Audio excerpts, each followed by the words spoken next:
What's going on, everybody? It is your boy John from the GamerDuo here, welcoming you to a new series on the channel. We are doing Pheonix Wright, Ace Attorney, the first game in the Ace Attorney trilogy of what I have on here. There's 9 games of this, guys, apparently. So, and also apparently I have a lot of reading to do.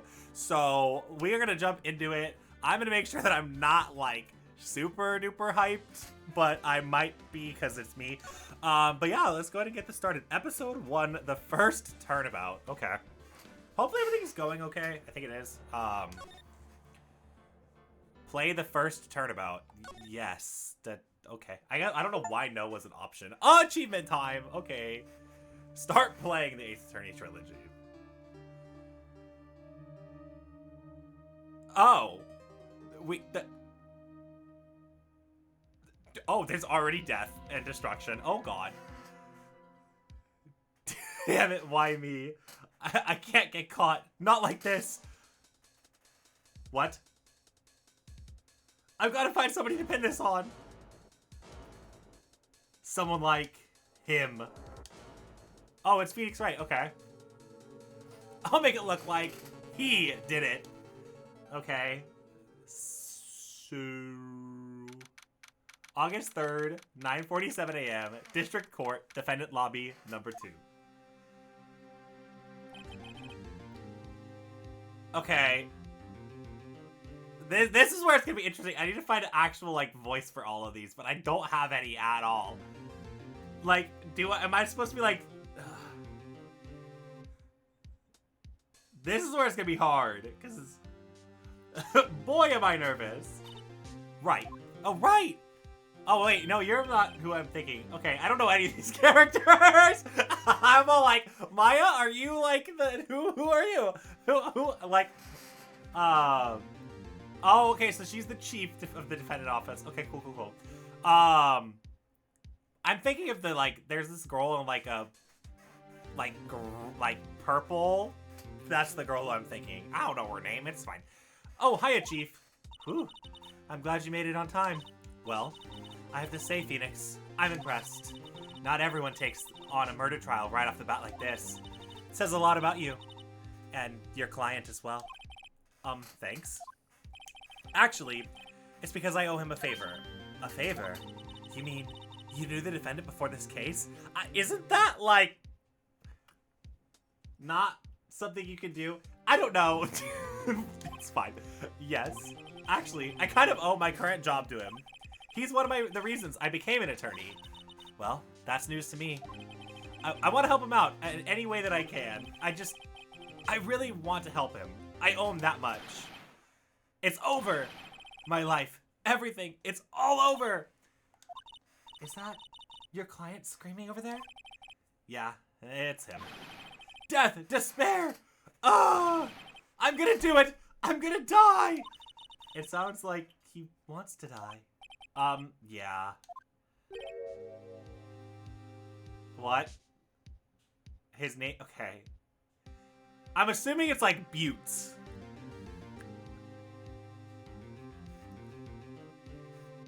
It can't be Butts. It's gotta be Buttes. Nick! Hey there, Larry. Yeah, Larry Buttes. It's not Larry Butts. It can't be Larry Butts. Dude, I'm so guilty. Tell them I'm guilty. Give me a death sentence. I ain't afraid to die. What? What's wrong, Larry? Oh, it's all over. I'm finished. Finished. I can't live in this world without her. I can't. Who? Who took her away? Oh, who took her away from me, Nick? Who did this? Nick, you gotta tell me. Who took my baby away? The person responsible for your girlfriend's death. The newspapers say it was you.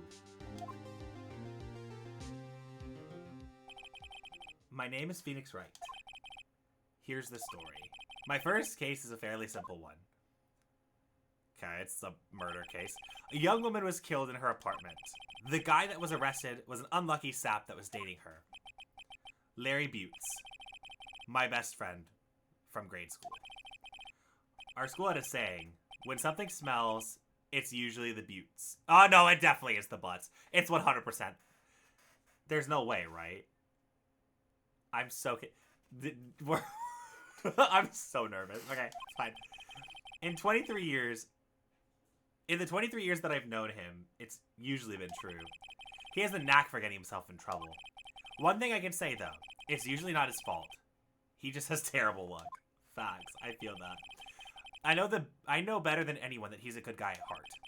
That, and I owe him one, which is why I took on the case, to clear his name. And that's just what I'm going to do. Okay. August 3rd. 13 minutes later. Okay. We're in court already. Oh God. How do I...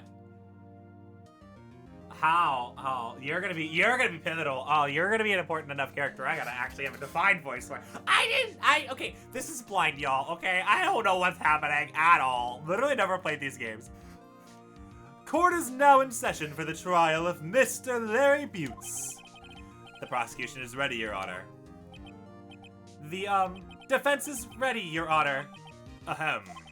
Mr. Wright, this is your first trial, is it not? Yes, Your Honor. I'm, a little nervous. Your conduct during this trial will decide the fate of your client. Murder is a serious charge. For your client's sake, I hope you can control your nerves. Thank you, Your Honor. Mr. Wright, given the circumstances, I think we should have a test to ascertain your readiness. Yes, Your Honor. The test will consist of a simple questions. Answer them clearly and concisely. Please state the name of the defendant in this case. Larry Buttes. Oh, shit. That...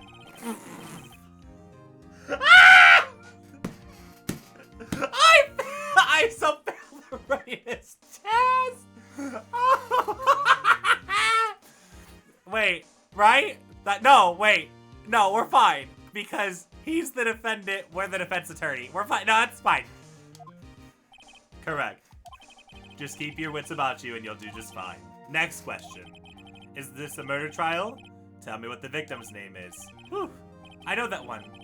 Glad I read the case report to cover it so many times.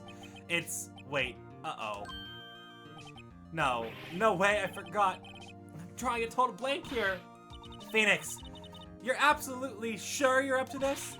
You don't even know the victim's name?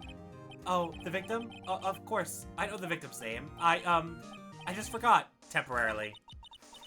I think I feel a migraine coming on. Look, the victim's name is listed on the court record. Just press the tab and check it any time, okay? What's the... Oh, RB, okay. Can we just talk about the game? It tells me to press tab. And that's the button I need. And then, thank God, I have this helpful thing in the corner that says RB. Attorney's badge, Cindy's autopsy report. Her name is Cindy. Remember to check it often. Do it for me, please. I'm begging you. Mr. Wright, who is the victim of this case? Cindy Stone. The victim's name is Cindy Stone. Correct again. Now tell me, what was her cause of death? She died because she was... hit with a blunt object. She was struck once by a blunt object. Correct. You've answered all my questions. I see no reason why we shouldn't proceed. You seem much more relaxed, Mr. Wright. Good on you. Thank you, Your Honor. Because I don't feel relaxed at all, that's for sure. Well then. First, a question for the prosecution, Mr. Payne. Yes, Your Honor. As Mr. Wright just told us, the victim was struck with a blunt object. Would you explain to the court just what that object was? The murder weapon was this statue, the Thinker. It was found lying on the floor next to the victim. I see. The court accepts it as evidence. Statue has been added to the court record. Right. Be sure to pay attention to any evidence added during the trial. That evidence is the only ammunition you have in court. Use the RB button to check the court records frequently. Mr. Payne, the prosecution may call its first witness. The prosecution calls the defendant, Mr. Butts, to the stand. I did it again. Damn it. Chief, what do I do now? Pay attention. You don't want to miss any information that might help your client's case. You'll get your chance to respond to the prosecution later, so be ready. Let's just hope he doesn't say anything unfortunate. Uh-oh. Larry gets excited easily. This could be bad. Okay. Ahem. Mr. Butts, is it true that the victim had recently been dumped by you, or had recently dumped you? Hey, watch it, buddy! We were getting together. We were Romeo, Juliet, Cleopatra, and Mark Anthony. Didn't they all die? I wasn't dumped. She wasn't taking my phone calls or seeing me ever. What's it to you anyway? Mr. Butts, what you describe is generally what we mean by dumped. In fact, she had completely abandoned you and was seeing other men. She had just returned from overseas with one of them the other day before the murder. What do you mean, one of them? Lies! All of it is lies! I don't believe a word of it! Your Honor, the victim's passport. According to this, she was in Paris until the day before she died. The victim was in Paris on 7:30 the day before the murder. Indeed. She appears to have returned the day before the murder. Dude, no way. The victim was a model, but did not have a large income. It appears she had several sugar daddies. Oh, she had the sugar daddies on lockdown. Daddies? Sugar? I said daddies the most. That's not what I meant. Yes, older man who gave her money for gifts. I mean, hey, well, we'll take a silver fox. It's fine. She took their money and used it to support her lifestyle. Dude! We can clearly see what kind of woman this Mrs. Stone was. Tell me, Mr. Butts, what did you think of her now? Right. I don't think you want him to answer that question. Yeah, Larry has a way of running his mouth in all the wrong directions. Should I... Objection, Your Honor! My client has no idea had no idea that the victim was seeing other men. That question is irrelevant to this case. Oof. We didn't even get an objection. Dude, Nick, what do you mean irrelevant? That's cheating. Dog. I'm gonna die. Just gonna drop dead. Yeah, when I meet her in the afterlife, I'm gonna get to the bottom of this. Let's continue on with the trial, shall we? I believe the accused motive is clear to everyone? Yes, quite. Oh boy, this is not looking good. Next question. You went to the victim's apartment on the day of the murder, did you not? Well, did you or did you not? Well, maybe I did, maybe I didn't.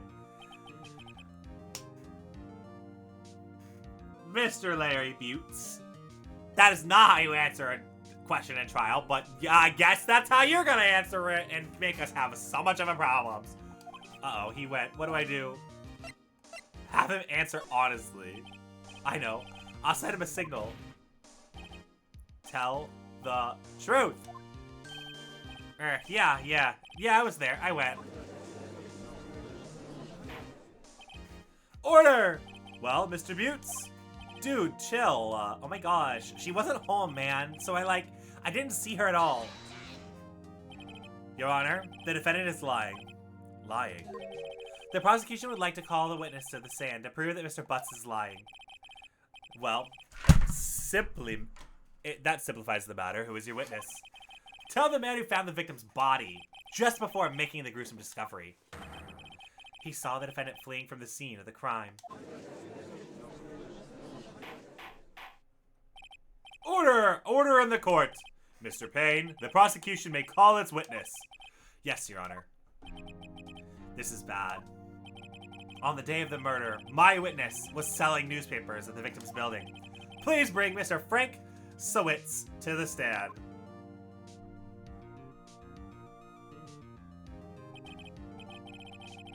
Mr. Sowitz, you sell newspaper subscriptions, is this correct? Oh, yes. Newspapers, yes. Mr. Sowitz, you may proceed with your testimony. Please tell the court what you saw the day of the murder. Witness's account. I was going door to door selling subscriptions when I saw a man fleeing an apartment. I thought he must be in a hurry because he left the door half open behind him. Thinking it was strange, I looked inside the apartment. Then I saw her lying there, a woman, not moving, dead. I quailed in front and found myself unable to go inside, though I thought I would call the police immediately. However, the phone in her apartment wasn't even working at all. How so strange, Mr. Schwitz. I went to the nearby park and found a public phone. I remember that time exactly. It was 1 p.m. The man who ran was without a doubt the defendant sitting right over there. Oh my gosh, can you believe it? Larry, why didn't you just tell the truth? I can't defend against a testimony like that. Incidentally, why wasn't the phone in the victim's apartment working? Your Honor, at the time of the murder, there was a blackout in the building. Aren't phones supposed to work during a blackout? Yes, Your Honor. However, some cordless phones do not function normally. The phone that Mr. Schwitz used was one of those. Your Honor, I have recorded the blackout for you per usual. Blackout record has been added. Now, Mr. Wright. Yes. Yes, Your Honor. You may begin your cross-examination. Cross-examination? Your Honor. All right, right. This is it. This is the real deal. What exactly am I supposed to do? Why, expose the lies in the testimony and the witness just gave. Lies? What? He was lying? Yes, Pheonix, he was lying. Literally, it was, yes. Your client is innocent, right? Then the witness must have lied in his testimony. Or is your client really guilty? How do I prove he's not? You hold the key. It's in the evidence. Compare the witness's testimony to the evidence at hand. There's bound to be a contradiction in there. First, find the contradictions between the court records and the witness testimony. Then, once you've found the contradicting evidence, present it and rub it in the witness's face. Okay. Open the court records with the button and point the contradictions in the testimony. Cross-examination. I was going to do selling subscriptions when I saw a man fleeing from his apartment. Okay, so I don't want to present anything, but I want to see what's here. No! Fuck! Whatever. I wanted to see all my evidence. Also, that's the first F-bomb of the series already. Isn't a man leaving his apartment a common sight? I find it odd you would take notice of him. I don't know. He just seemed strange to me, that's all. Like, he was mad and yet frightened at the same time. Just like, oh my god, a criminal fleeing from the crime scene. The defense requests the witness refrain from the conjecture. Of course. What the witness means is that the man he saw looked suspicious. So, what happened next? I thought he must be in a hurry because he left the door half open behind him. Thinking it was strange, I looked inside the apartment. Then I saw her lying there, a woman not moving, dead.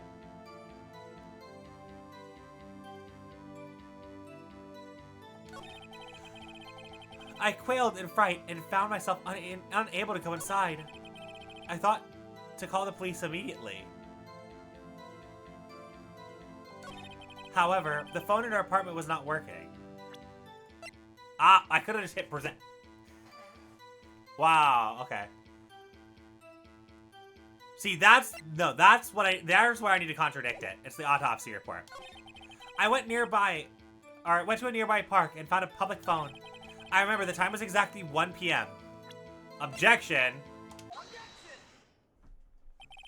You found the body at 1 p.m., huh? Are you sure? Yes, it was 1 p.m. for certain. Frankly, I find that hard to believe. Your statement directly contradicts the autopsy report. The autopsy notes that the time of death was sometime after 4 p.m. There was no body to be found at 1 p.m. How did you explain this 3-hour gap? Oh, that? Yeah.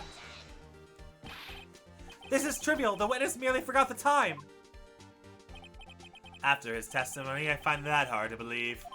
Mr. Schwitz, why were you so certain that you found the body at exactly 1 p.m.?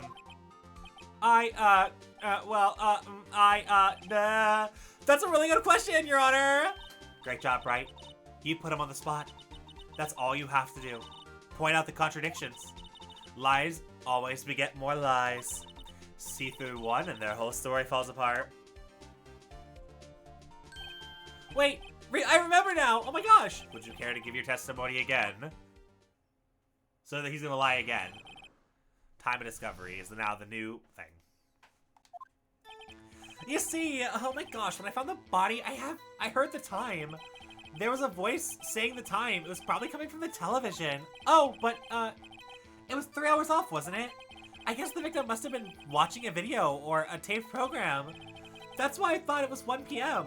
Terribly sorry about the misunderstanding. Oh my god. I gave him like the most, oh my gosh, like Valley voice ever.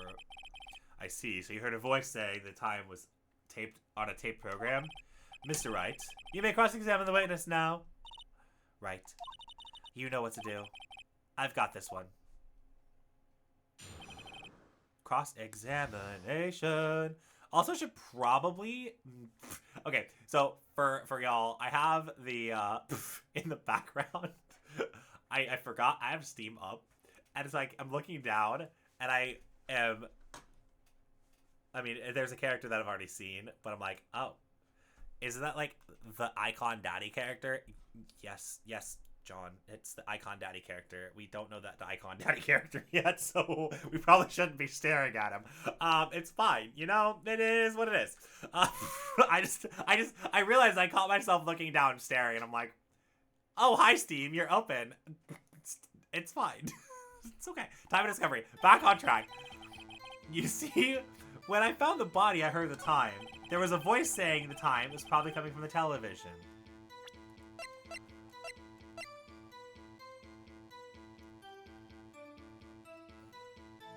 The blackout record. The electricity was out from noon to 6. So the television couldn't be on.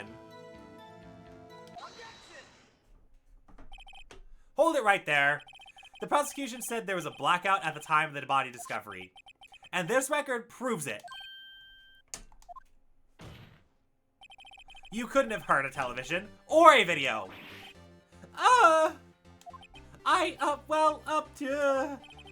The defense has a point. Do you have an explanation for this, Mr. Schwitz? No, I find it quite puzzling myself. Quite. Wait, I remember now.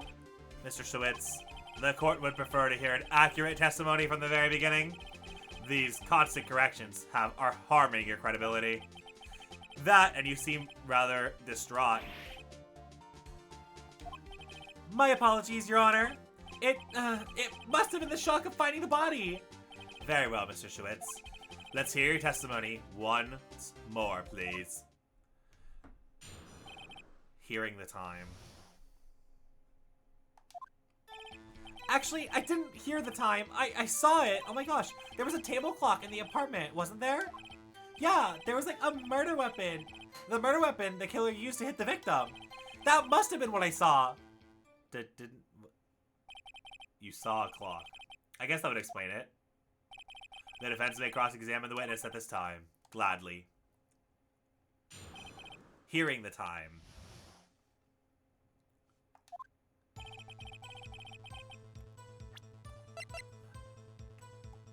But the thinker doesn't have the time. Actually, I didn't hear the time. I saw it. There was a table clock in the apartment, wasn't there? Yeah, the murder weapon the killer used to hit the victim. So now I present the thinker, because it doesn't have a time on it.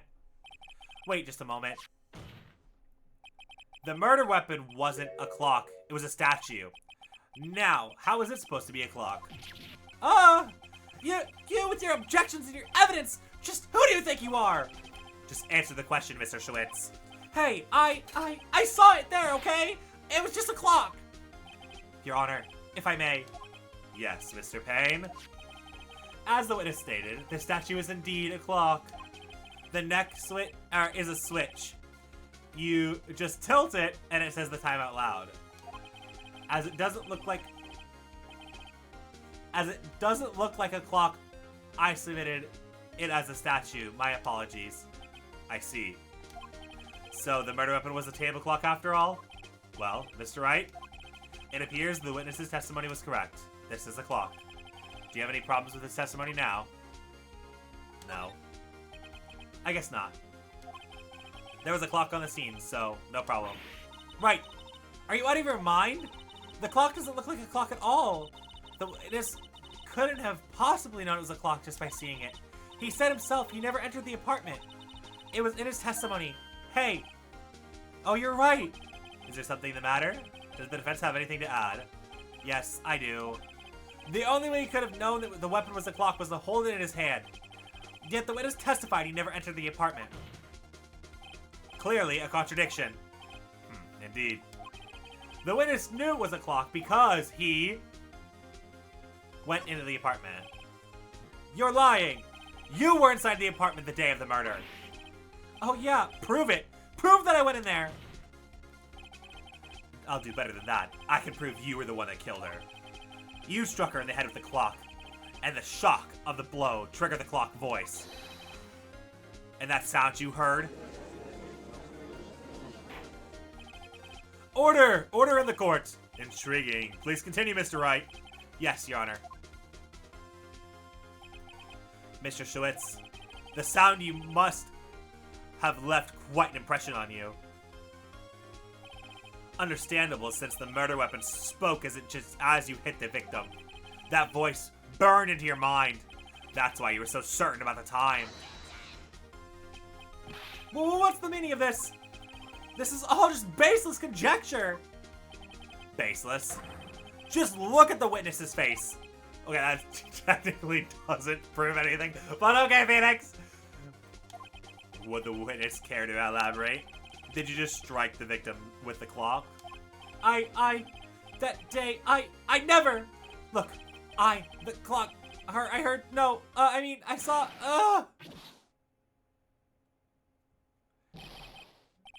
Shut up, I hate you! It was him, I tell you, I saw him! He killed her, and he should burn! Burn! Give him death! Also, he ripped his toupee off, what the hell? Order! Order in the court, I say. Your Honor. A moment, please. There isn't a shred of evidence supporting the defense's claims. Mr. Wright. Your Honor. You claim the sound the witness heard came from the clock. Do you have any evidence? The whole case is riding on this. I better think through this carefully, Your Honor. The sound Mr. Schwitz heard was definitely the clock. A fact which is clear if you simply...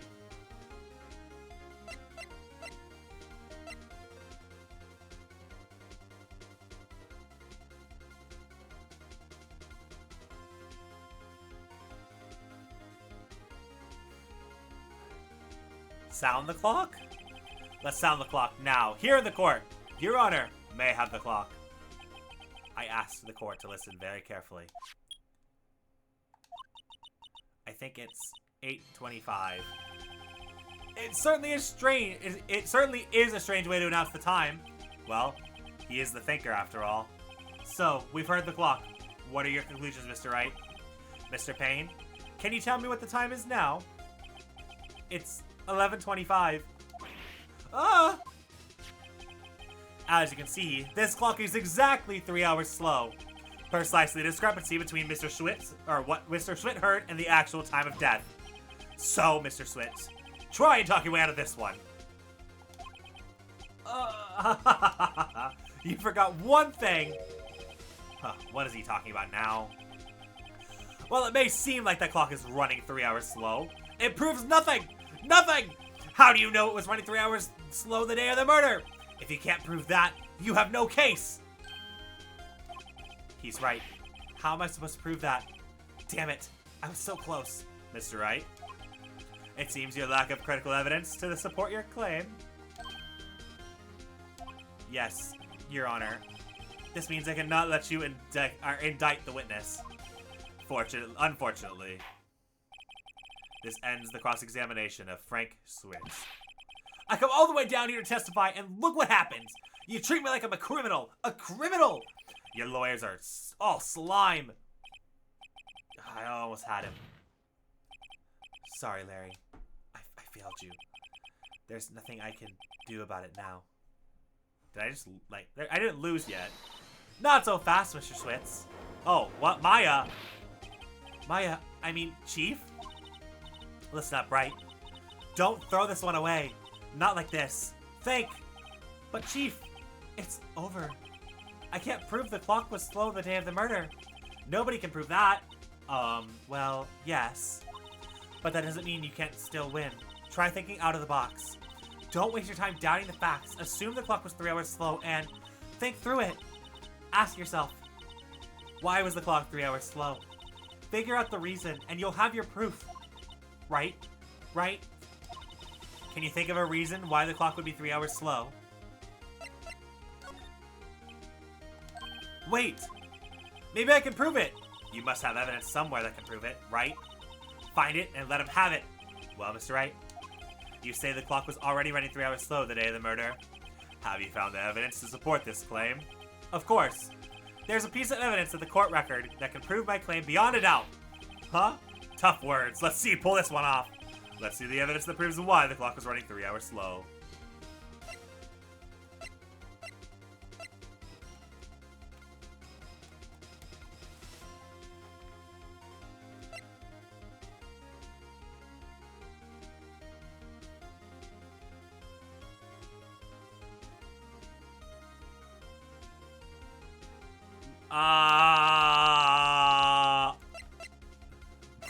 I'm gonna make a bold assumption. This game is in Japan. She's in Paris. So she set it to Paris's time. Bold assumption, we're going for it. The victim had just returned home from abroad the day before the murder. As we all know, the time difference between here and there is 9 hours. When it's 4 p.m., it's 1 a.m. the next day. Let's go! Bold assumption. I'm so glad. See, we had to pull the ace. We had to pull. Maya said, exactly. Just go for it. Go for gusto. What do? We go for gusto and it pays out. The clock wasn't 3 hours slow. It was 9 hours fast. The victim had reset her clock since returning home. That's why the time you heard when you struck her dead in the apartment was wrong? Proof enough for you, Mr. Switz? Or should I say, Mr. Did It? Ugh. What? Did he just die? He foamed at the mouth and just died. Order. Order, I say! Well, this case has certainly turned out differently than we all expected. Mr. Payne, your witness. He was arrested and taken away, Your Honor. Very well. Mr. Wright. Yes, Your Honor. I have to say, I'm impressed. I don't think I've ever seen someone complete a defense so quickly and find the true culprit at the same time. Thank you, Your Honor. At this point, this is just a formality, but the court finds the defendant, Mr. Larry Buttes, not guilty.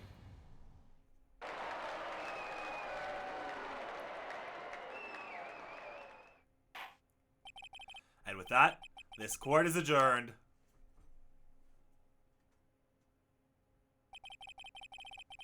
It turns out Frank Schwitz, was a common burglar.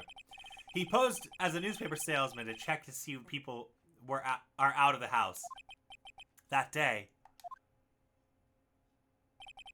when Larry went to her apartment, the victim wasn't home. After he left, Mr. Switz let himself in to do his dirty work. While he was searching her place, the victim returned. Flustered, Mr. Switz grabbed the nearest blunt object he could find.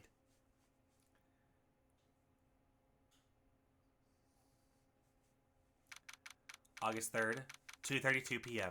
District Court, Defendant Lobby. Whew. I still can't believe we won. Right. Good job in there. Congratulations. Thanks, Chief. I owe it all to you. Not at all. Not at all. You fought your own battles in there. It's been a while since I've trial edited in such a satisfying note. I've never seen the Chief looking this happy. If she's this glad, imagine how Larry must feel. My life is over. Larry, you're supposed to be happy about this. What's wrong now? Nick, don't worry about me. I'm dead and gone. I'll be dead and gone soon. Good. Wait, no, I mean, bad. Bad, Larry, bad. Larry, you're innocent. The case is already closed. But Cindy Windy's gone, man. Like, gone forever. Larry, she was a... Never mind. Good job holding your tongue, Pheonix. Very good job. Yeah, those are the inner thoughts that I'd be thinking about right now. It's like, your girlfriend literally went across the country, cheated with you, and shook her daddies, and you're upset that she's... Okay, yep. You do you. I can pull up the court record still? Wait, why? I can object it? I wish... Here's my attorney's badge. I'll throw it at you, Pheonix, or, Larry. You deserve it, apparently. Congratulations. Harry? Harry? Yes, you. I can practically see the headlines now. Harry Buttes, innocent. His name's Larry. Thanks. I really owe you one. I won't forget this, ever. Let's celebrate dinner, movie, my treat. Oh no, I couldn't. Hey, I was the one who got you off the hook. Oh hey. Here, take this. It's a present. A present for me? Wait, wasn't this the evidence that... Actually, I made this clock for her. I made it for her, or one for her and one for me. Really? You made this? Well, thank you. I'll keep it as a memento. Yo, Nick. Can you believe it? I was so into that chick. Like, oh my god. And she was just playing me for a fool. Don't that make you want to cry? Oh, Larry. Are you sure? Or are you so sure? Excuse me? I think she thought quite a lot of you in her own way. Nah, you don't gotta sympathize with me. It's okay. Oh, I'm not just sympathizing, really. Isn't that right? That's gonna throw me off all the time. Isn't that right? Like, right? Oh my god. You don't have, or don't you have something to show your friend? Something that proves how she thought about him? Huh? Oh yeah, right. What the heck is she talking about?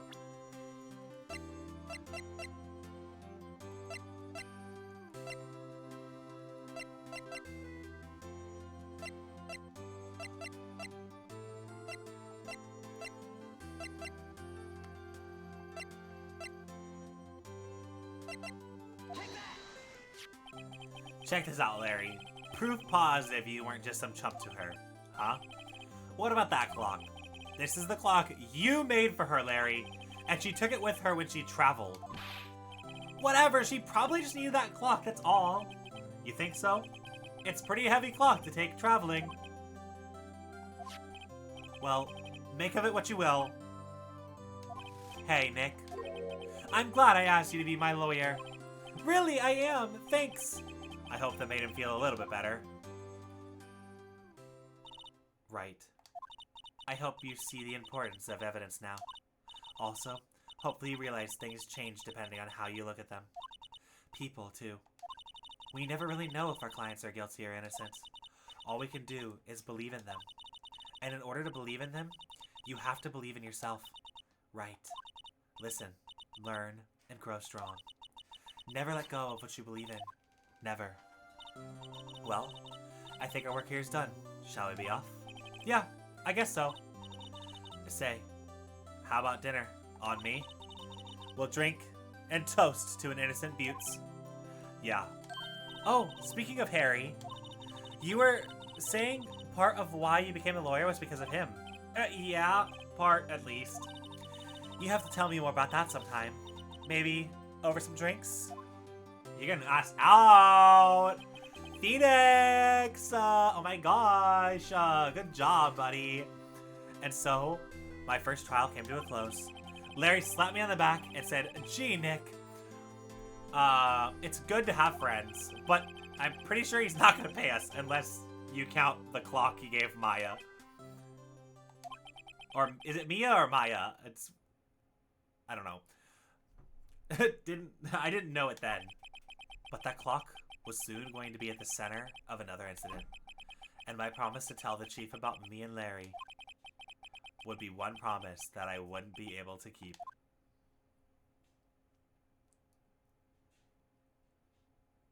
Interesting start. Okay. So, we cleared the very first episode, the first turnabout. And the next episode, I believe we'll have to, like, make, like, cuts and stuff, and they won't all be just trial after trial after trial after trial. If all the episodes are like that, then it's gonna be a quick first one, but I doubt that's gonna happen. But anyway, in the very next episode, we are going to do at least part of episode 2, the Turnabout Sisters. We got our first turnabout done, and honestly, I'm pretty proud of us. I like some of the voices. I think some voices will adapt as we get further, but yeah, we will see you guys in the next one.